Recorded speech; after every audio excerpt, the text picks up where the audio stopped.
What factors go into testing a Roth conversion scenario? Okay, so a Roth conversion is where you have money in a IRA, a 401k, some type of what they call tax-deferred vehicle. It just means you put money in, you didn't have to pay taxes when it went in, it grows, and then you take money out and you pay your taxes on your growth later, okay? You can, no matter what your income level, convert some money out of your IRA account, 401k account, any of those, 403b, 457, there's a bunch of them. You can convert that to a Roth IRA. When you do that, whatever you take out, let's say you take 100,000 out, you've got to pay taxes. Yeah, and it's ordinary income tax, not Yes. capital gains. Right, yeah, because that's what you avoided when you put it in, which makes sense. But then once you get it in there, it can grow tax-free, Yep. right? Really, for the rest of your life. And theoretically, even 10 years worth of your beneficiaries' lives, as far as that goes. So, it doesn't always work. You have to take a look at all of the numbers. And so that's what this is talking about. What are the factors? So one of the biggest factors, I believe, is just what's your current tax rate? Yeah. Right what now. tax bracket are you in now? How much income are you using now? Yeah. And so if I take $100,000 and pile it on top of my current income, how much am I going to pay on that? So if I'm already in the 32% bracket and I'm going to bump myself up for part of that to the 35% bracket, that's pretty high. And when you run, and so here's how you have to do this. So you have to run a financial plan. You can't just do this, off the top of your head. And then that plan can then show conversion capabilities. We have a great program for this, and figure out the taxes on every conversion, some growth rate on that. And so, yeah, that would be the key issues, right? What's the growth rate going to be, expected in that tax-free account?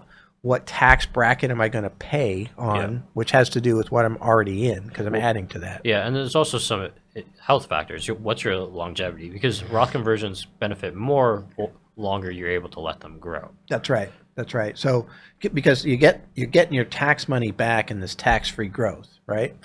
I think one of the other factors that is quite important, and I think is quite exciting about this, is having some money outside of your IRA or 401k to pay the taxes. So in other words, if I take that 100,000 out and I send 30,000 of that to the IRS and the state, if you have state tax, and I put 70,000 into the Roth, if you run those numbers, if you're in the right tax brackets and your kids are going to be in the right tax brackets, your beneficiaries, it still works.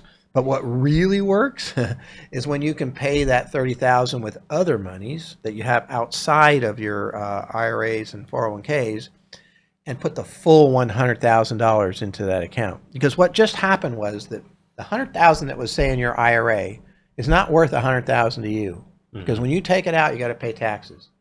So it might be worth 70,000 to you.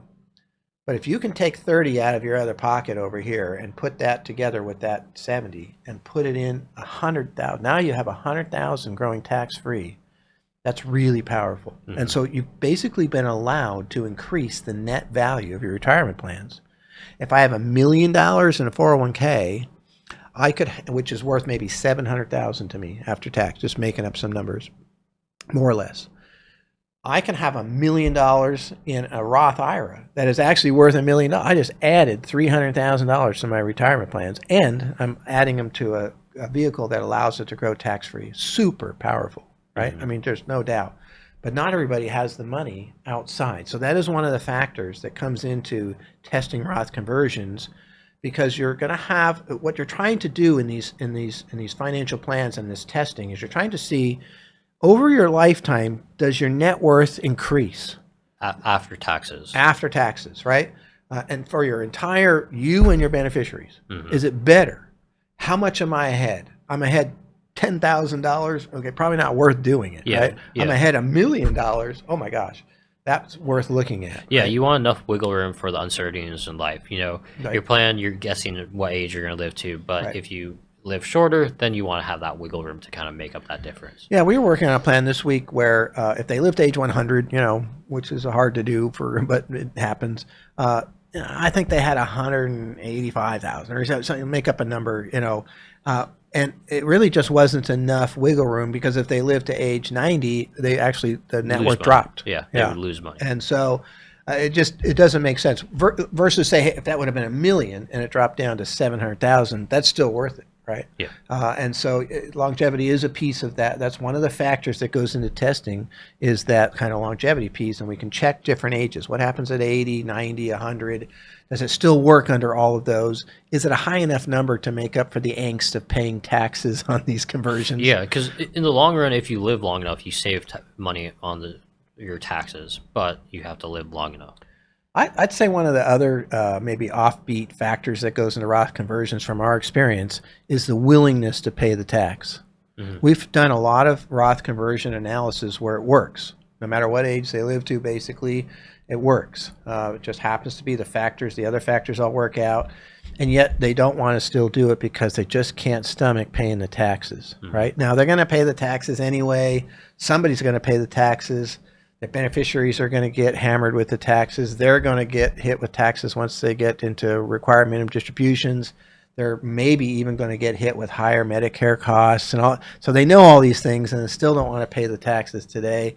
That's okay. Everybody's got a different outlook on how things work, but that is one of the factors. You have to be willing to do it. And there's also some uncertainty with Roth conversions. Yeah. You never know where tax rates will be in the future. So you're making an educated guess right now based on what you know. Right. And so, we know that tax rates are to sunset in 2025, at the end of 2025, if nothing changes. But if something changes, then your Roth conversion scenario could change possibly. That's right. Yeah. So one of the other factors is what is the tax bracket for your beneficiary? Because you'd look at it and say, okay, if my beneficiary is in a high tax bracket, then it might be better off giving them a tax-free asset. If my beneficiary is in a very low tax bracket, even with the conversions that they would do, or not the conversions, even with the withdrawals that they would have to do out of this, then it does, you might be taking it out. Let's just say your tax bracket is 32% and your beneficiaries, even with the required minimum